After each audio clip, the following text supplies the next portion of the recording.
El ataque a las Torres Gemelas suscitó muchas preguntas. Entre ellas, cuestiones acerca de los peligros de la nueva economía mundial. ¿Es el terrorismo la otra cara de la moneda de la globalización?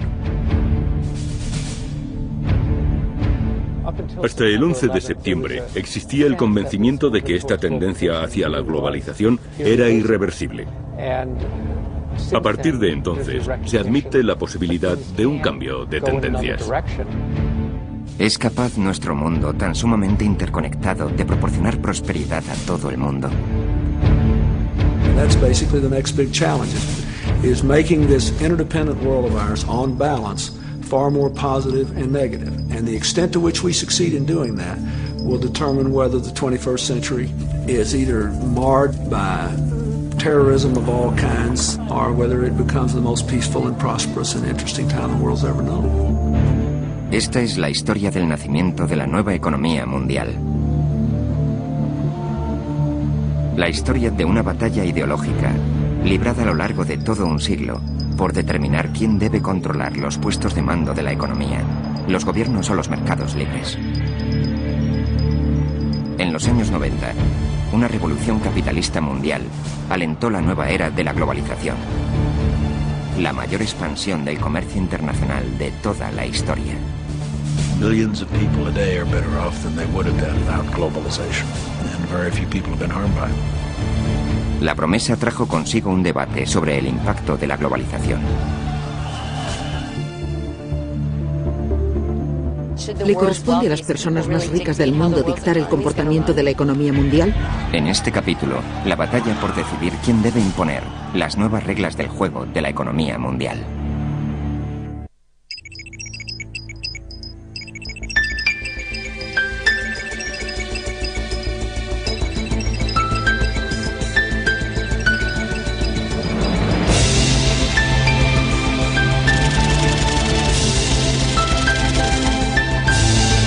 La batalla por la economía mundial.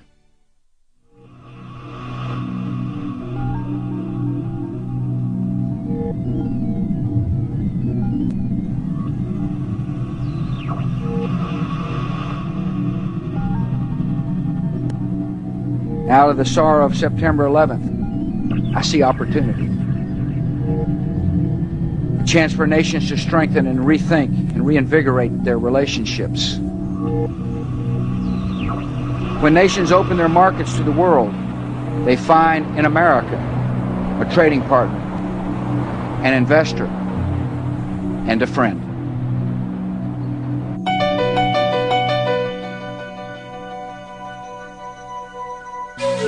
Estamos viviendo una revolución. La década de los 90 fue testigo de la creación de un nuevo modelo de economía global. Un solo mercado, en el cual todos tienen participación, pero sobre el que nadie ejerce el control.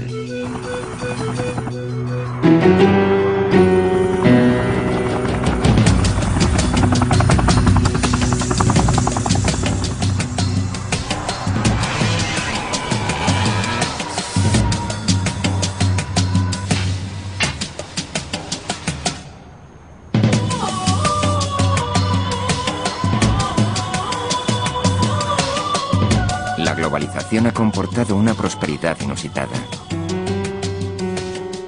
pero también crisis y riesgos, cuyo alcance por el momento solo empezamos a comprender.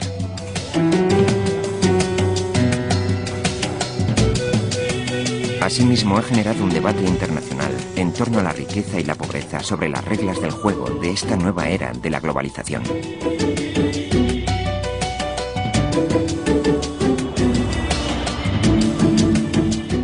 Posiblemente los historiadores dirán que empezó una nueva era a comienzos de los años 90, coincidiendo con el final de la Guerra Fría y la crisis del Golfo.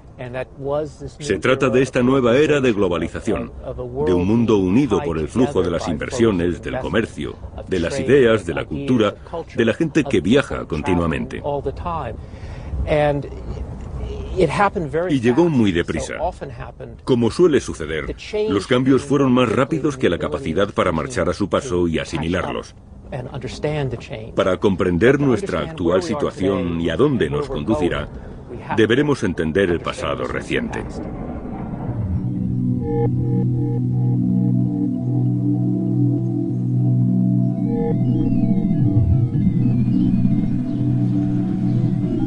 La fe en los mercados libres y abiertos ha conformado la era de la globalización más profundamente que cualquier otra teoría económica. El mercantilismo ha constituido un principio fundamental del capitalismo durante más de 200 años. No obstante, en los años 90, el mercado global originó una situación que ni los gobiernos ni los políticos podían soslayar. Nuestra historia comienza en 1992. La economía mundial evolucionaba rápidamente. Sin embargo, Estados Unidos parecía ir a la deriva.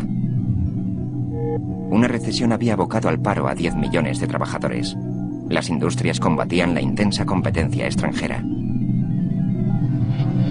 Europa se había unificado comercialmente. Japón era aparentemente invencible. Las empresas japonesas compraban auténticos símbolos para los estadounidenses, como el Rockefeller Center y los estudios de la Universal.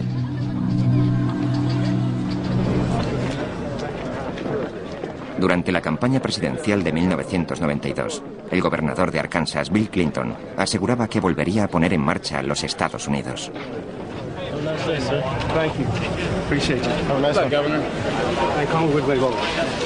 Obtuvo el crucial apoyo de los sindicatos norteamericanos a cambio de la promesa de protegerlos de la competencia internacional.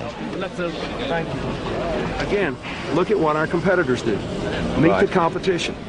Look at what the high-wage countries do. Look at what Germany does. Look at what Japan does. That's what you got to do. And you'll stand up against the good old boys to do that, huh? Absolutely. Good luck to you. What's the purpose of having a country if you're going to let it go down the drain?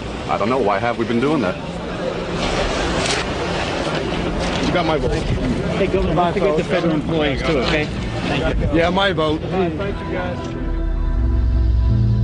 Sin embargo, en una reunión con los financieros de Wall Street, Clinton discutió un programa muy distinto, un proyecto al que algunos de sus más fervientes seguidores se opusieron categóricamente.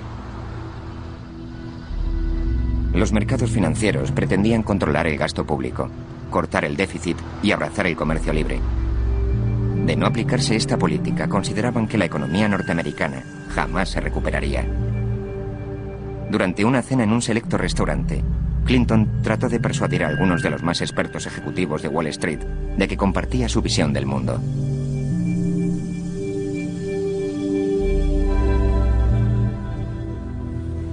En aquella cena en la que participamos una docena de invitados, expuse mi opinión de que el factor clave para la economía de nuestro país era la restauración de la disciplina fiscal, tras un largo periodo en que esta disciplina se había erosionado.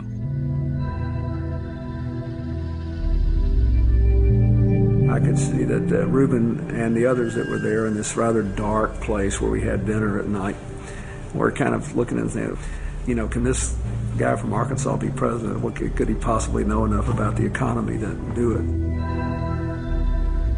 De aquella reunión saqué la impresión de que a Clinton le preocupaba el asunto, al menos a mi modo de ver, más importante.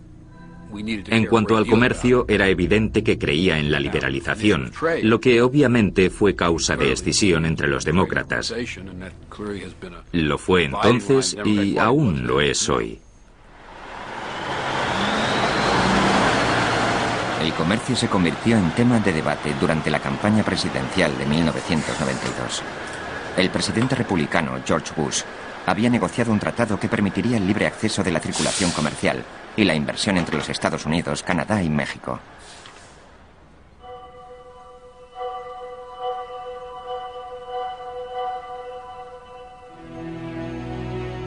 Según sus partidarios, el comercio significa la expresión de un concepto. Los mercados libres generan riqueza, aunan a las naciones y contribuyen a la construcción de un mundo más próspero y más seguro. El NAFTA llevó aquella idea al ámbito político. En los Estados Unidos se suscitó la primera gran controversia acerca de la era de la globalización. You implement that NAFTA, the Mexican Trade Agreement, where they pay people $1 an hour, have no health care, no retirement, no pollution controls, et cetera, et cetera, et cetera. And you're going to hear a giant sucking sound of jobs being pulled out of this country. Ross says, with great conviction, he opposes the North American Free Trade Agreement. I am for the North American Free Trade Agreement. My problem with Governor Clinton, once again, is at one time he's going to make up his mind, he sees some merit in it, but then he sees a lot of things wrong with it.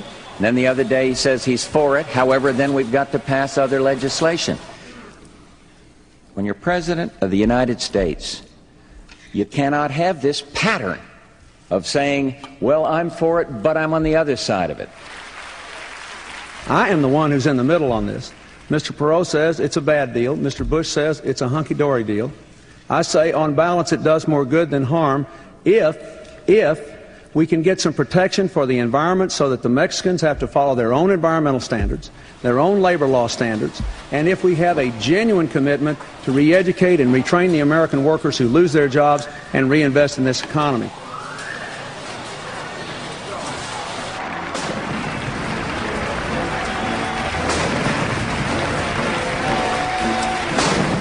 Una vez en la Casa Blanca, la política económica de Bill Clinton se encaminó directamente a la restauración de la confianza de los mercados financieros.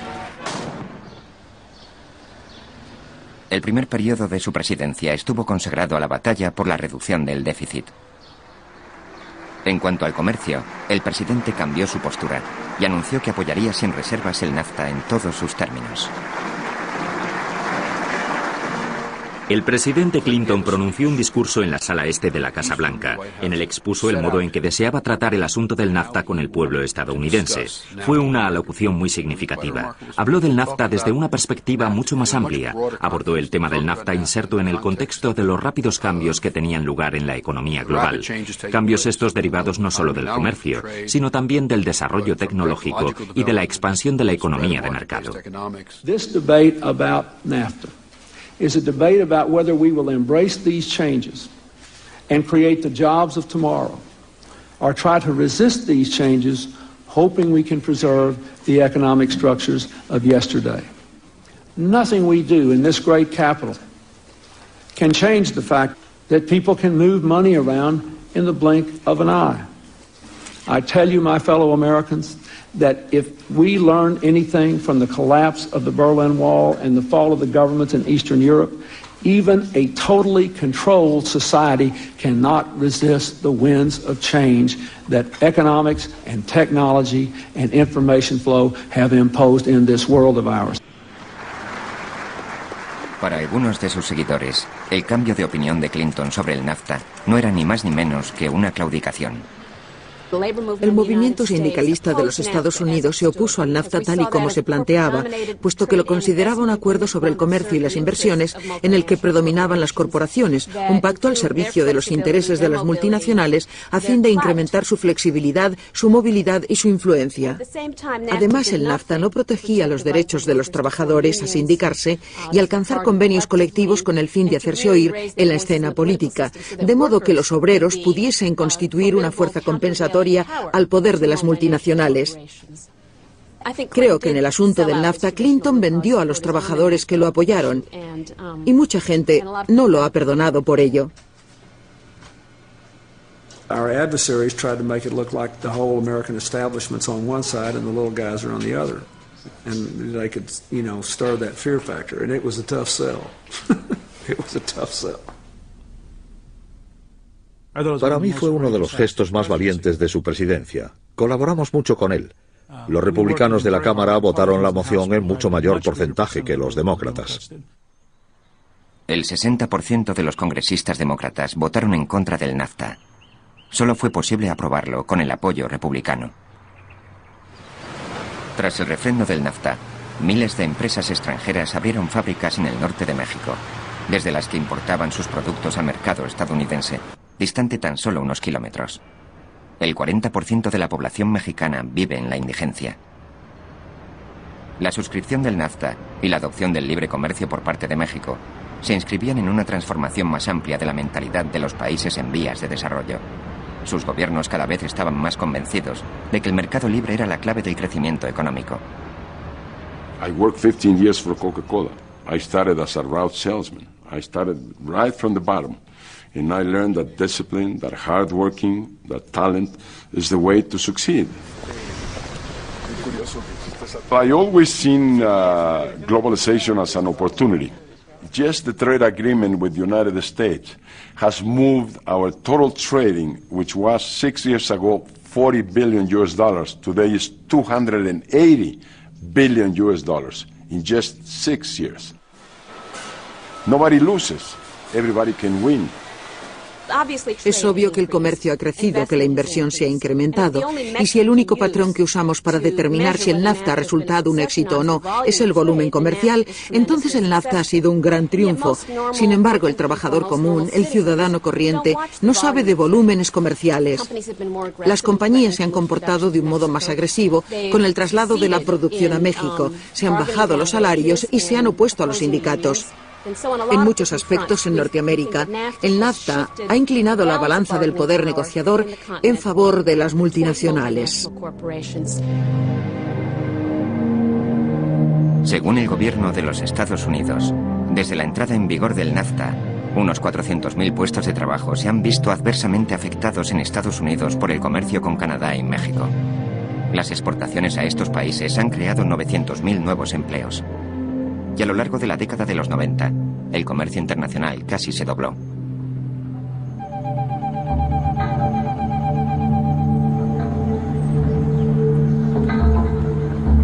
Nuestro concepto habitual de comercio es el tráfico de bienes y productos a través de las fronteras. Lo cierto es que el comercio más importante nos resulta invisible. Se trata del dinero, de la incesante, continuada e internacional circulación de valores, obligaciones y divisas. Durante los años 90, prácticamente todo aquel que dispusiese de ahorros en un fondo de pensiones o de inversiones estaba invirtiendo en el mercado global.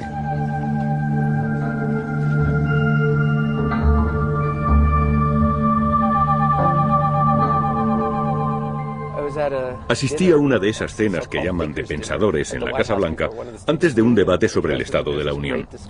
Se suscitó una gran discusión entre los comensales acerca de los mercados, que son los de ahí fuera. Otra gente. Al final levanté la mano y repliqué: con el debido respeto, el mercado no son solo ellos, también somos nosotros. La suma de nuestros ahorros para la jubilación, nuestros planes de pensiones, de eso se compone el mercado.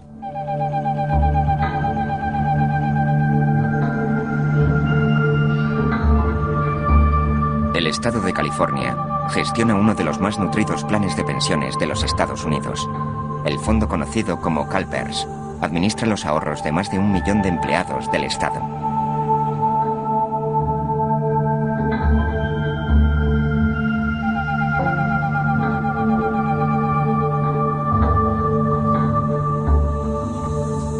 Durante varias décadas, CalPERS había invertido solamente en los Estados Unidos. No obstante, en la era de la globalización, eso cambió. Se destinó la cuarta parte de sus fondos a la inversión exterior. Los fondos de pensiones se convirtieron en el caballo de batalla de la economía global, ya que en ellos estaba el dinero. Puesto que, como decimos, el mundo es cada vez más pequeño y la economía global crece, creo que el auténtico motor del cambio en el mundo actual son los inversores en fondos de capital.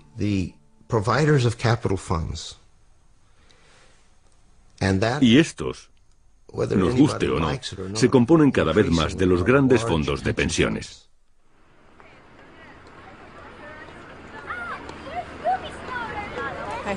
Tengo algunos fondos de inversión en el extranjero y parece ser que actualmente van muy bien. Creo que CalPERS tiene la responsabilidad fiduciaria de buscar los mercados más rentables para invertir y así cumplir con su obligación de proporcionar beneficios a sus accionistas. No podemos invertirlo todo en los Estados Unidos. Aunque inviertas en los Estados Unidos, el dinero no se queda aquí, puesto que muchas compañías son internacionales. Todo está globalizado, interconectado. Al finalizar la Guerra Fría, muchos países abrieron sus mercados a la inversión extranjera por vez primera. Organismos de gestión de fondos como CalPERS descubrieron nuevas posibilidades. Contrataron gerentes de cartera para dar una batida en los países tercermundistas, ahora rebautizados como mercados emergentes. Okay, very good. Yeah. Let me talk to Dennis, huh? Yeah, but they got an election coming up.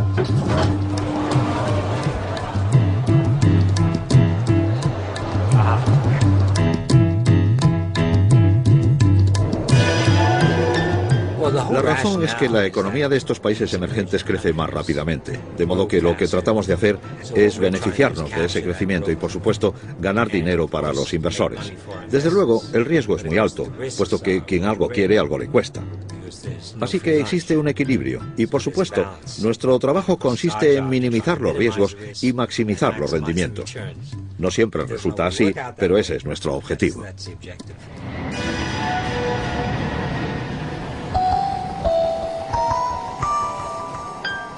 A medida que la inversión se desplegaba por el mundo, la administración Clinton ampliaba el programa comercial adoptado con la firma del NAFTA. Estados Unidos animó a los países en vías de desarrollo a continuar abriendo sus economías al mercado global.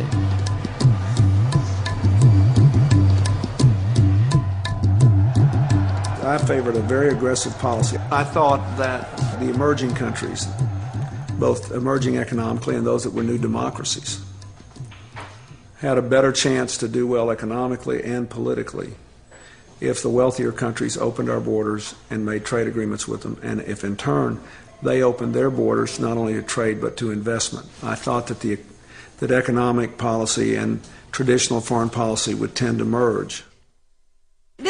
Y así ocurrió.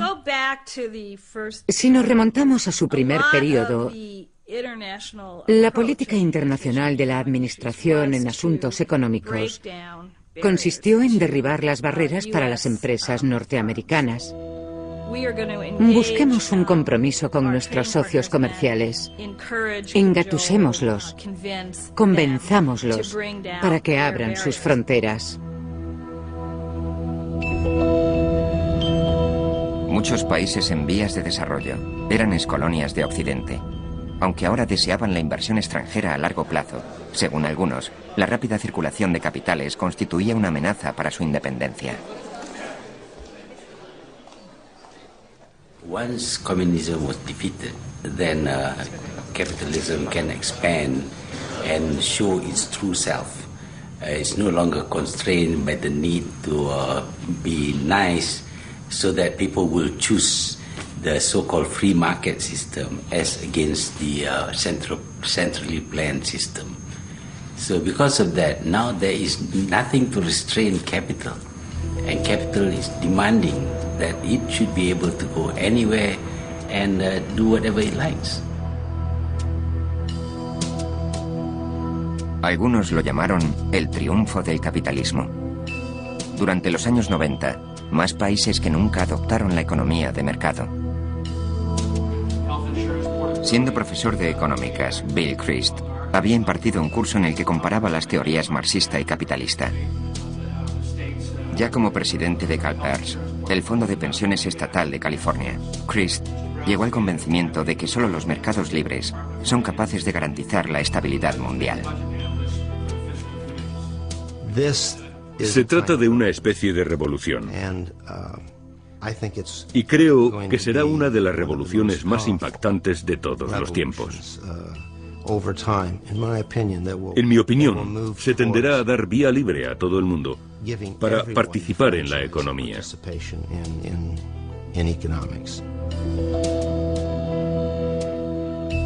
Si no tendemos la mano a estos mercados emergentes, si no los evangelizamos, por así decir, ni los alentamos en su reforma, ni invertimos parte de nuestros fondos de capital en ellos, aprovechando estas oportunidades, si no hacemos esto, me temo que se cumplirán las predicciones que hace tiempo formularan Karl Marx, el señor Engels y otros, y se producirá un enfrentamiento entre ricos y pobres, lo que puede dar al traste con todo el sistema.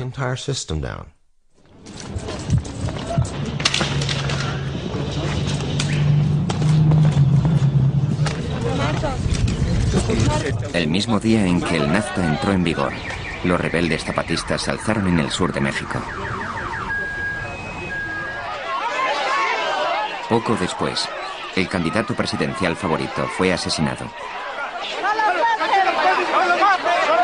Por temor a la inestabilidad, la inversión extranjera empezó a retirarse. La economía mundial estaba a punto de enfrentarse a un nuevo tipo de recesión.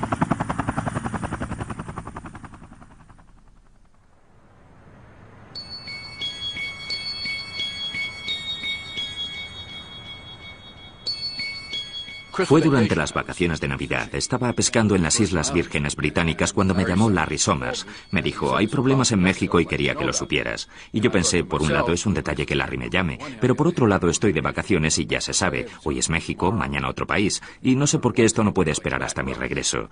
Resultó no ser otro país con problemas, era un asunto muy grave.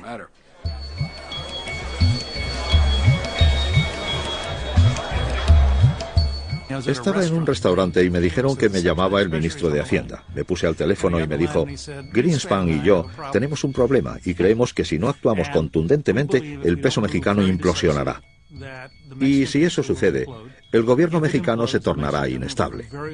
Y pensamos que podrían llegar a los Estados Unidos entre 5 y 9 millones de inmigrantes en busca de trabajo. Lo comprendió enseguida y recuerdo que me dijo, esta es la primera crisis financiera del siglo XXI. Le dije, esta es la primera vez que se produce una auténtica crisis financiera a escala mundial, lo que acabará convirtiéndose en algo muy normal. De modo que instintivamente le dije, te apoyaré.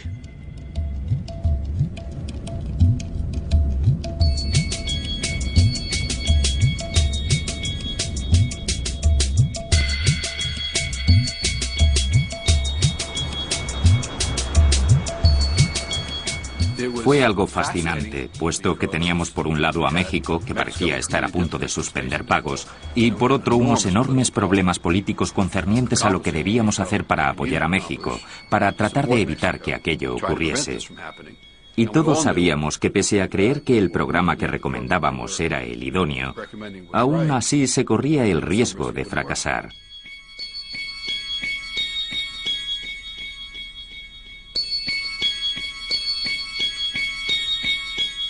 Vas a ver al presidente y le dices que hay una gran crisis en ciernes y que le puedes recomendar una medida para solucionarla.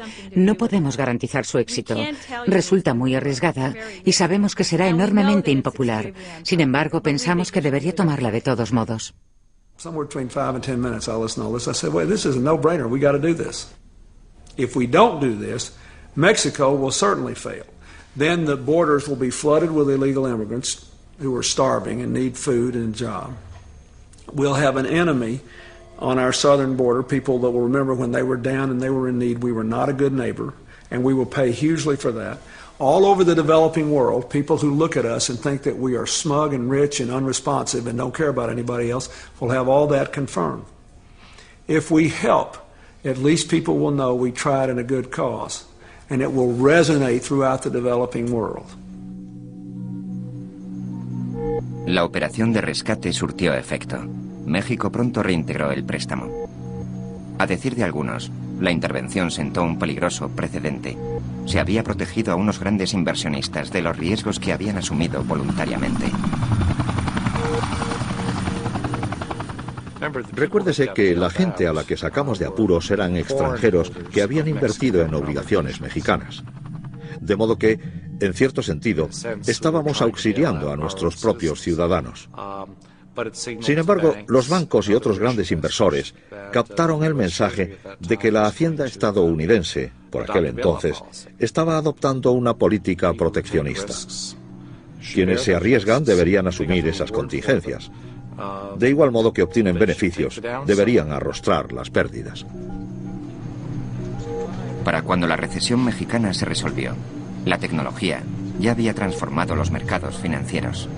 El dinero podía literalmente cruzar fronteras en cuestión de segundos.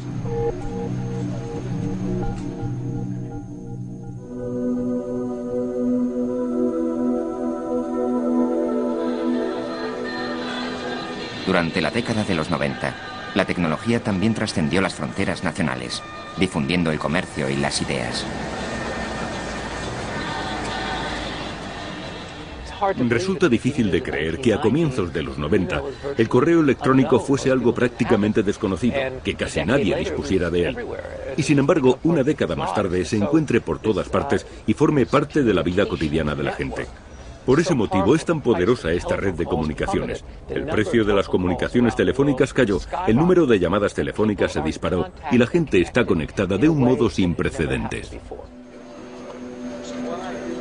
En 2 décadas, el número de llamadas internacionales desde los Estados Unidos aumentó de 200 millones a 5.200 millones. Esta central de la AT&T gestiona 300 millones de llamadas diarias. Los estadounidenses han estado a menudo relacionados con los países en vías de desarrollo, incluso sin saberlo. Las llamadas de los usuarios que consultan el saldo de sus tarjetas de crédito pueden ser desviadas a oficinas de atención al cliente como esta en la India, donde los operadores se identifican empleando nombres estadounidenses falsos. Good evening, this is Tracy. How may I help you today? Just give me a moment. Right.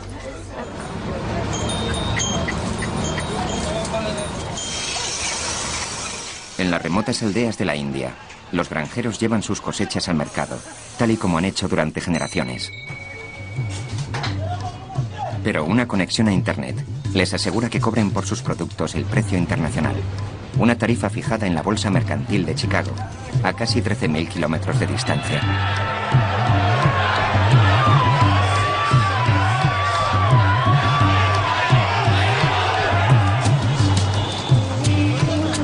Este mundo sin fronteras dio origen a una nueva clase empresarial.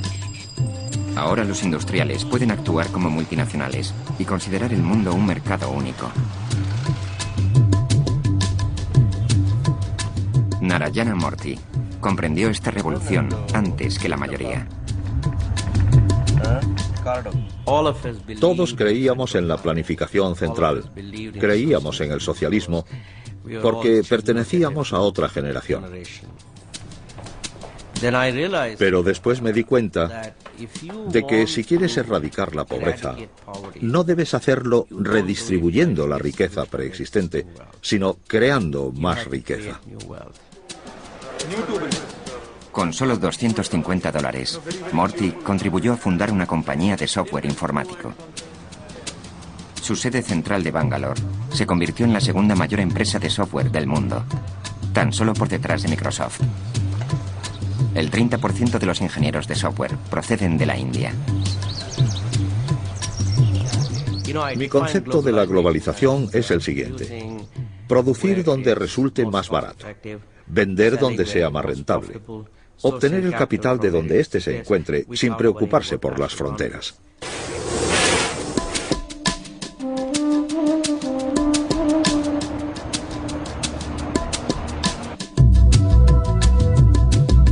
También las personas empezaron a cobrar mayor movilidad. Estados Unidos suavizó sus leyes de inmigración, lo que atrajo una gran afluencia de trabajadores cualificados procedentes de los países en vías de desarrollo. En Silicon Valley es donde ocurren las cosas. Por eso viene tanta gente. Este es el lugar donde están las ocasiones. Podemos demostrar nuestra valía. Tenemos la oportunidad de mostrar nuestras habilidades.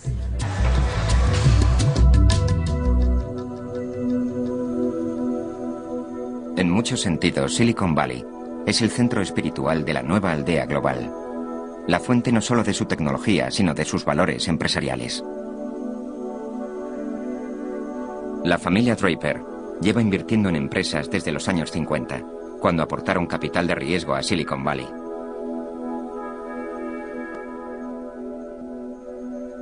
A comienzos de la década de los 90, Tim, el hijo de Bill Draper, fundó Hotmail. Su inmediato éxito a escala mundial lo convenció de que el mundo estaba experimentando un cambio radical. Sabíamos que Internet iba a modificar el funcionamiento del mundo. Podías comerciar, podías comunicarte, podías hacer todas estas cosas en la red. Los gobiernos de la India, África, Pakistán, China estaban aislados, no participaban en la economía internacional. Ahora ya podían hacerlo. Sí, puesto que ya podían comunicarse con el resto del mundo a través de Internet. Era una gran ocasión. Nos dimos cuenta y nos embarcamos en ello. Creo que las empresas pueden surgir en cualquier sitio. Lo único que hace falta es alguien con una idea para hacer algo mejor. Casi la cuarta parte de la población mundial estaba accediendo al mercado internacional por vez primera.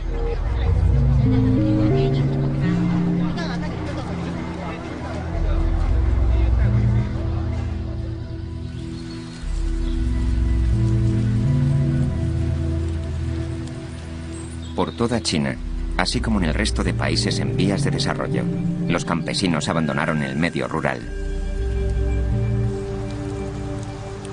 Emigraron a las ciudades industriales en busca de empleo en las nuevas fábricas abiertas al servicio del mercado mundial.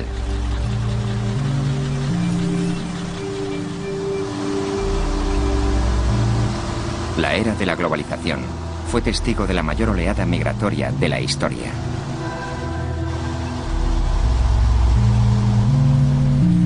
Se prevé que el 80% del futuro crecimiento económico mundial se dará en las ciudades y no en el campo.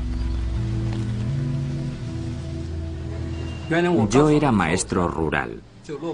Por entonces solo ganaba 100 renminbis al mes. Mis padres son granjeros y vivíamos muy pobremente. Sin embargo, ahora cobro 3.000 renminbis mensuales. Mi vida ha cambiado completamente. Mi hijo asiste a una escuela de aquí, cercana a la fábrica. Así que ahora vivimos muchísimo mejor.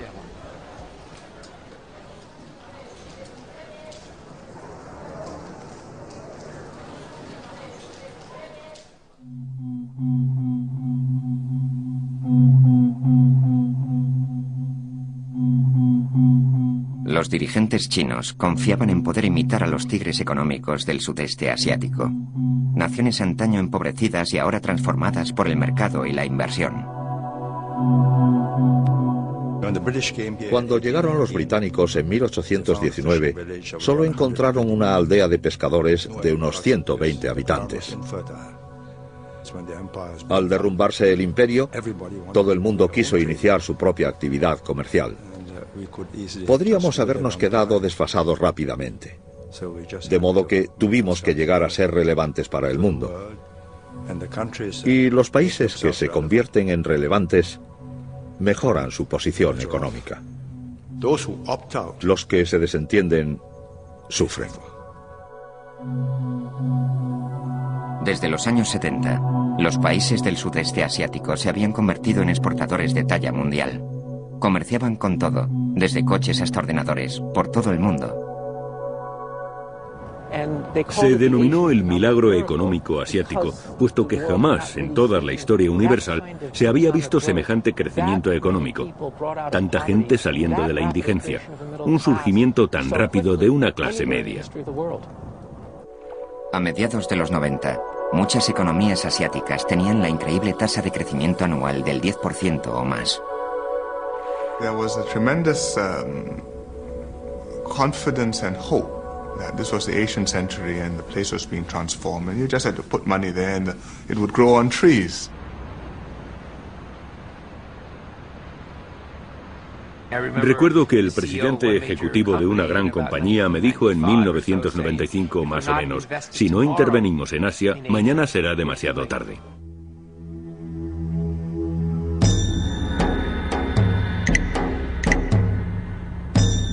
Sin embargo, había una gran excepción. Japón, la segunda mayor economía del mundo, había caído en una profunda e inesperada recesión que había debilitado la confianza del pueblo japonés. Japón era lo que se conoce como una economía burbuja. Y en aquella época, a los japoneses no les preocupaba excesivamente el endeudamiento. Tras el colapso de la economía burbuja, la gente recobró la noción de la realidad y despertó de sus sueños.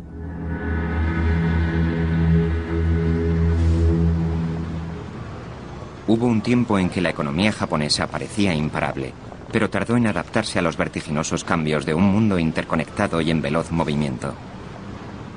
La economía japonesa es en cierto modo provinciana y cerrada. De eso no hay duda.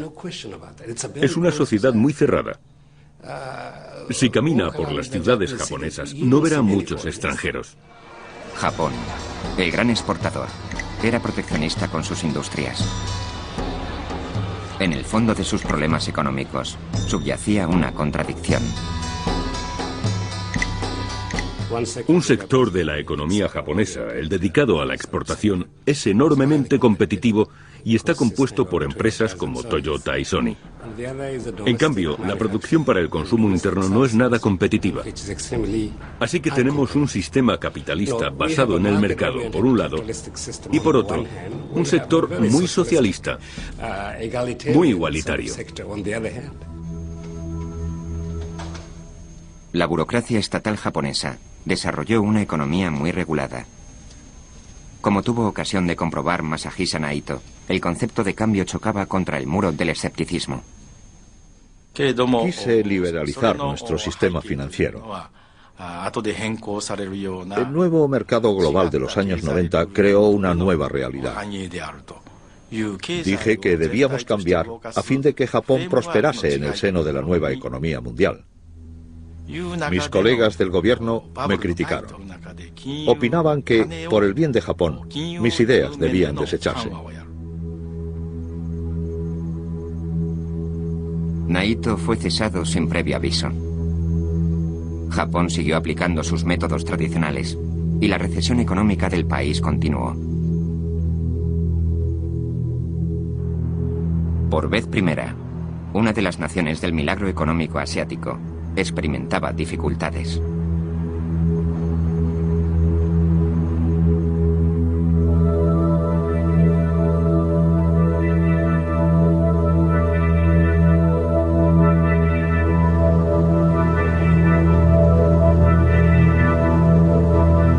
A comienzos de 1997, la economía en auge del sudeste asiático se estaba sobrecalentando. Durante los años 90, Tailandia había liberalizado sus mercados de capital. Por primera vez, las empresas nacionales podían obtener préstamos de los bancos extranjeros, que ofrecían menores tipos de interés. People would come and knocking on your door and plead with you to borrow money, be they, European banks or Japanese banks. They came and begged us to borrow from them. En cuestión de solo 4 años, los créditos concedidos a las empresas tailandesas superaban los 200.000 millones de dólares. Los gobiernos de los Estados Unidos y de Europa fomentaron la afluencia de capital. Sí, defendimos firmemente la apertura de los mercados de capital y de los beneficios que de ellos se derivasen. Pero al mismo tiempo abogamos, ya que sabíamos que también era necesario, por el desarrollo de un sistema bancario, de mercados de capital y de sistemas reguladores. Y ninguno de ellos resultaba sencillo de crear.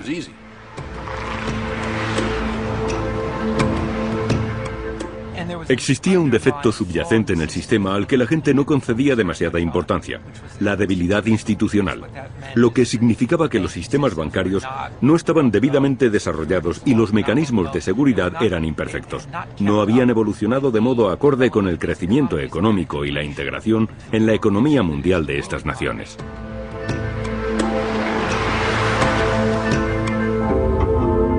El Banco Central tailandés había mantenido su moneda artificialmente alta, lo cual había alimentado la burbuja especulativa. El Fondo Monetario Internacional, el cual como último recurso actúa como un banco con los países con problemas financieros, empezó a inquietarse por la posible caída de la economía tailandesa. Viajé a Bangkok en mayo de 1997. Había grúas por todas partes. Parecía que el auge económico nunca iba a terminar. Sin embargo, eran unos bancos débiles los que financiaban unos edificios que jamás llegarían a ocuparse. La moneda tailandesa, el baht, estaba vinculada al dólar. A medida que la economía tailandesa se debilitaba, los mercados financieros se iban dando cuenta de que aquella política no podía sostenerse. La moneda tailandesa tenía un nivel de paridad con el dólar. Tenía un cambio fijo. La gente empezó a preguntarse, ¿de verdad tienen suficientes dólares como para poder cambiarlos por bahts, la moneda tailandesa? Y cuando comenzaron a plantearse esto, empezaron a pedir los dólares. El Banco Central seguía diciendo no, no, no, y seguía aflojando dólares para defender su moneda, de modo que su reserva de divisas menguaba. Y, por supuesto, todo aquel administrador de fondos de cobertura que viese aquello pensaba, esta gente va a tener problemas, así que voy a deshacerme de los bahts. El baht cayó a causa de la implacable presión del mercado. En julio de 1997, el gobierno tailandés se vio obligado a devaluar la moneda. La burbuja había estallado y estaba a punto de estallar también la crisis financiera asiática. El impacto económico reverberó recorriendo todos los niveles de la sociedad tailandesa. Cuando la economía empezó a ir mal, el sueldo de mi marido se vio reducido en un 30%. Tuve la suerte de conservar mi trabajo, pero no me concedieron un aumento. Mi marido tuvo que buscarse un pluriempleo para alimentar a nuestra familia. Por las mañanas conduce una mototaxi. El coste de la vida subía. Todo se encarecía. El agua, la electricidad, incluso el jabón. Sin embargo, los salarios se congelaron o incluso bajaron.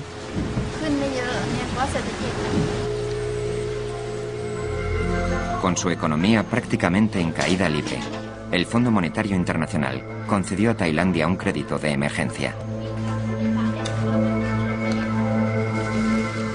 Puesto que esta medida no surtió efecto, el gobierno tailandés pidió a Washington aún más ayuda. Nadie había imaginado que una economía tan poco importante como la tailandesa pudiese ocasionar una crisis mundial. La economía tailandesa es insignificante. No tenía muchos contactos exteriores y tampoco está en tu zona de influencia. Así que, en cualquier caso, Estados Unidos decidió no intervenir en Tailandia pensando que la crisis no se iba a extender, que era imposible. No fue solo la administración. Nadie se dio cuenta de que tenía efectos contagiosos. I think they misjudged the situation. And probably because it was seen too much as a financial issue rather than an overall strategic issue. Los mercados mundiales temieron que otros países asiáticos disimulasen fallos similares. Se reprodujo el clásico pánico bancario y empezaron a retirarse las inversiones de todo el sudeste asiático. Esto se llamó contagio. A medida que avanzaba, la crisis resultó ser tan virulenta que llegó a conocerse como contagio. Fue mucho más grave de lo que se esperaba. Y esto era un auténtico síntoma de la globalización, de la forma en que estas economías habían llegado a imbricarse y del concepto que tenían los inversores de estos mercados emergentes. Pensaron, hay un problema en Tailandia, entonces también debe haber problemas en estos países. De modo que cada fase de la crisis iba creando una onda expansiva que conducía a la siguiente.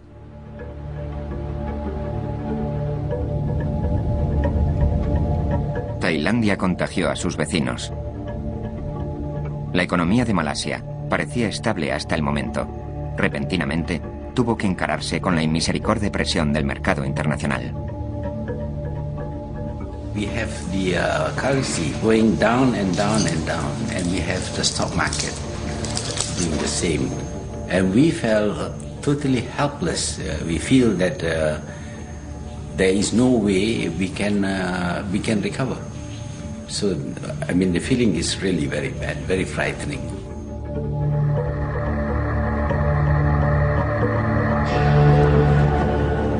A continuación se contagió Indonesia, el país más populoso del sudeste asiático. El gobierno cayó y sus ciudades se hundieron en el caos. Los administradores de fondos de inversión desconocían las diferencias entre Malasia, Tailandia y Singapur. Solo pensaban, quiero salir de aquí. Los precios de las propiedades cayeron, las empresas quebraron y en el caso de Indonesia, el entramado social quedó destruido.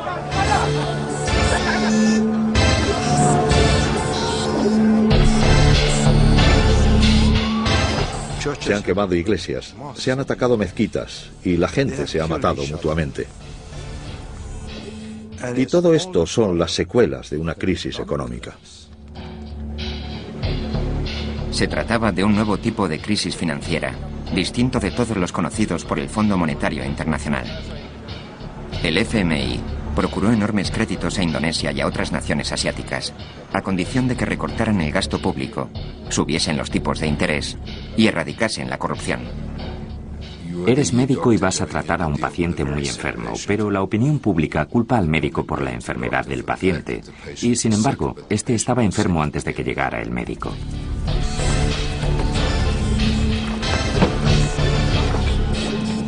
Lo que ocurre es que estos asuntos levantan ampollas en la sociedad y además hay muchos intereses creados.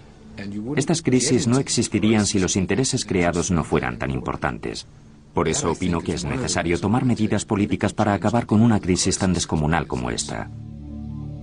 Según algunos líderes muy afianzados en la región, las condiciones del FMI desprendían olor neocolonialista. Presently, we see a well-planned effort to undermine the economies of all the ASEAN countries by destabilizing their currencies. In the old days, you need to conquer a country with military force, and then you can control that country. Today, it is not necessary at all.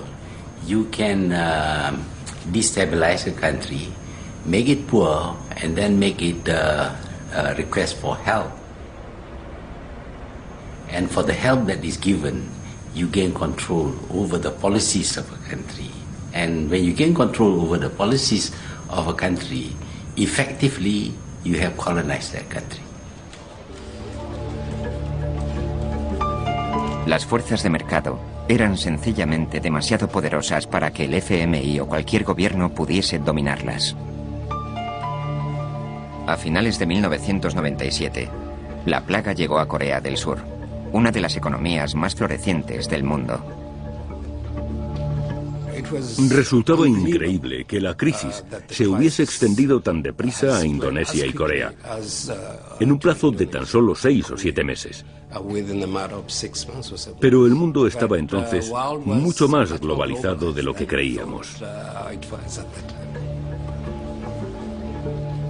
En la última semana de diciembre de 1997, la 11ª economía del mundo, que era Corea, disponía grosso modo de una reserva de 4.000 millones de dólares y estaba gastando hasta 1.000 millones diariamente. No hace falta saber muchas matemáticas para darse cuenta de que aquella situación era inviable a largo plazo.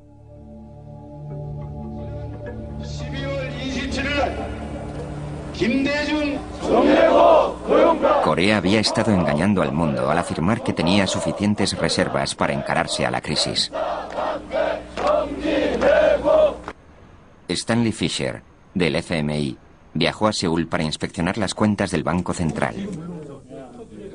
Visité Corea un par de días antes de que recurriesen al FMI solicitando ayuda. Cundía el pánico cuando fui al Banco Central para que me mostrasen cuánto dinero tenían en reserva. Prácticamente no quedaba nada. Corea estaba a punto de suspender el pago de sus créditos a los bancos japoneses y occidentales. Presionados por sus gobiernos, los bancos accedieron a compartir en cierta medida las pérdidas y refinanciaron sus préstamos. A resultas de ello, Corea recibió el rescate más cuantioso de la historia.